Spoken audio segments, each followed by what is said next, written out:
Hey guys, this is your host Eric. Today we are going to watch sci-fi genre movie called 2067. Spoilers ahead, turn on your subtitle, and enjoy. The main idea of the movie is that in 2067, the world is so bad that it can't be fixed. All plants have died out because of changes in the weather. Since there are not as many plants, there is less oxygen in the air. To stay alive, people have to buy artificial oxygen. 99% of the world is now without light. When things are like this, people suffocate to death. Only one city in Australia has been able to stay alive. And that is because of a company called Chronicle Corporation that makes synthetic oxygen. But artificial oxygen causes a disease called the sickness that kills people in the long run. There are only a few years left for people to live. The Australian is where Ethan White lives. He works as a mechanic for the Chronicle Corporation with his friend Jude. The company is also working day and night to find a way to save the world and a cure for the disease. Shy, Ethan's wife, is also sick. Ethan works hard day and night to earn money and buy her better oxygen.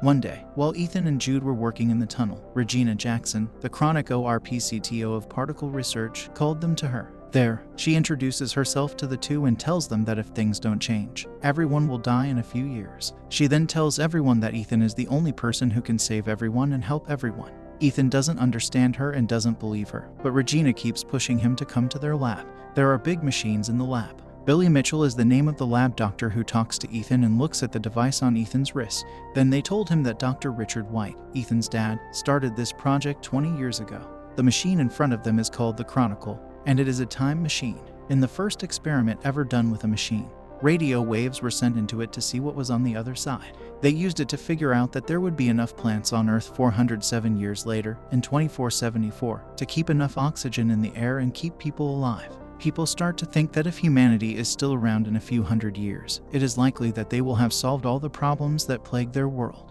Scientists, they were puzzled by a strange thing, though. The waves they sent had come back and changed shape. When they figured out how to decode it, they saw that someone from the future had told them to send Ethan White. So now Regina and the rest of the team want to send Ethan back in time to get the cure. Ethan is too much. He doesn't believe them, and he thinks Regina is just trying to trick him. He also doesn't want to leave his sick wife to go into the future, so he turns down the offer to help. Later, Ethan and Jude go to a diner to get crisp oxygen. Jude tries to get Ethan to go ahead with the planet and saves humanity in the process. But when he says he doesn't want to be like his father, Ethan laughs at him. Ethan doesn't like his father because he was never there for him. 20 years ago, his father left and was never seen again, and his mother died when he was young. Since then, Jude has raised him. He looks up to Jude as his older brother and best friend.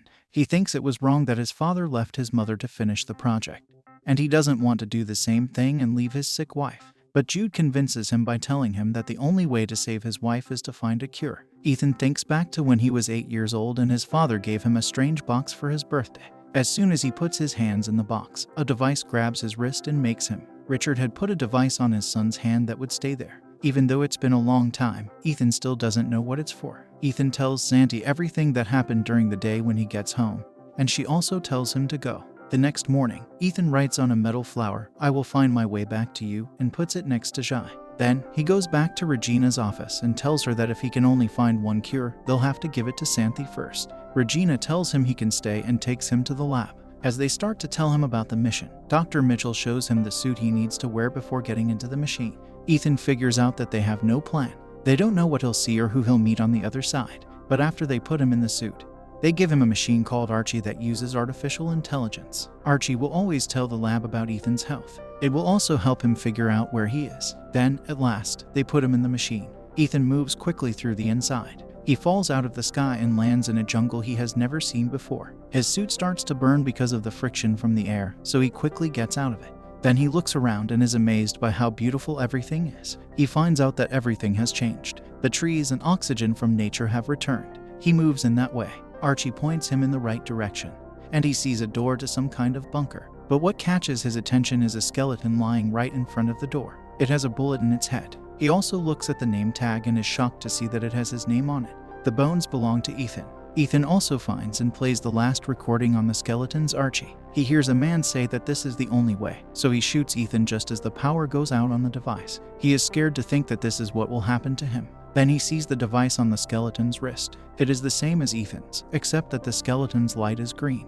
but Ethan's was red in its entirety. He starts a fire and eats wild berries that night. The berries turned out to be dangerous. Ethan throws up and starts to feel sick. After a while, Ethan wakes up and is surprised to find Jude standing in front of him. The lab saw that Ethan's vital signs were dropping and thought he was having a poison reaction, so they sent Jude back to the future right away with the cure to save him. Later, Ethan and Jude find that his skeleton is still there, so his fate hasn't changed. Then, Archie helps them find another door. Some kind of device looks at Ethan's eye and lets them in. When they walk in, he is met by a monitor. It asks for a piece of his DNA. When he agrees, the device on his wrist starts to work and makes him bleed. It turns green after the blood test. When the lights come on, they realize they are in Chronicle Corp's lab 407 years in the future. They can see the time machine. Jude is happy that they now have a way to go back in time, but Ethan doesn't agree. He says that they haven't changed anything and that Jude will die just like the dead Ethan.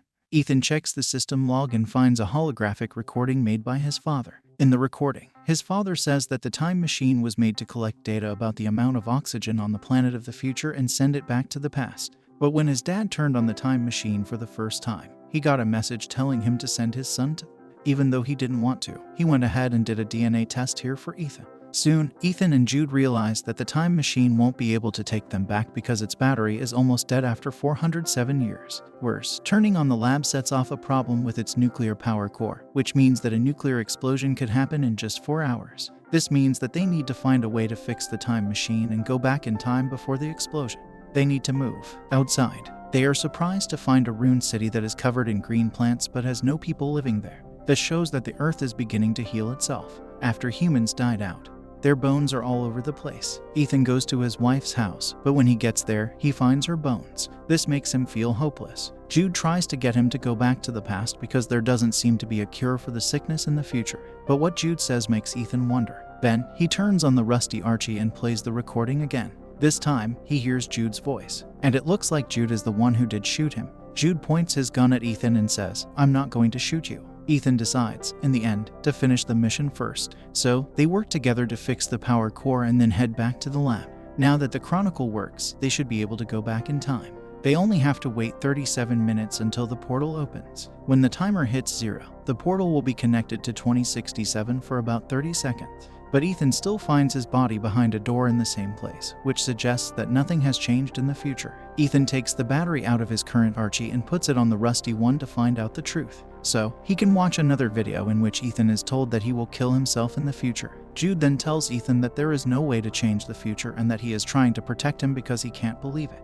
Ethan puts his brother in a room and then plays back the holographic log that his father made on the day he died. Soon, he finds a conversation between his father and the Corp CTO, Regina Jackson. It's clear that Ethan's dad wanted to use the time machine to find a cure for a disease that would kill everyone. But the CTO only wanted to use the machine to get away from the end of the world with a few chosen. But no matter which plan they choose, someone will have to go into the future and turn on the time machine to send living things safely through time. It needs a link that works from both sides, in order to stop the CTO from going through with her plan.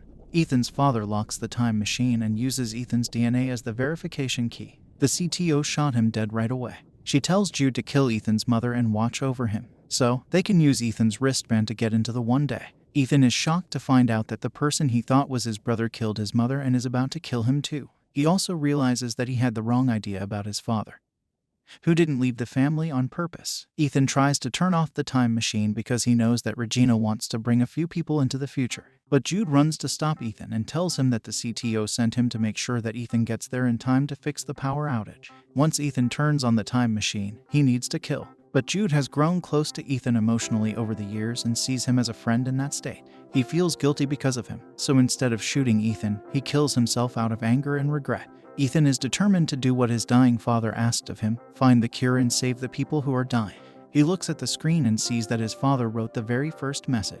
He figures out that he sent the message to Ethan White. So, he codes the message again and sends it along with a lot of other things to the past. In the lab of the year 2067, the CTO and a small group of specially chosen people are eagerly waiting for the time machine to be turned on, much to their surprise. But the time machine brings back hundreds of extinct plants and a recording of Ethan's father's murder. Not long after that, Ethan breaks the machine, which causes the CTOs to fall apart. In the end, the CTO is picked up by police. Because of the murder, the plants that were sent back to 2067 are grown there to help bring the planet back to life.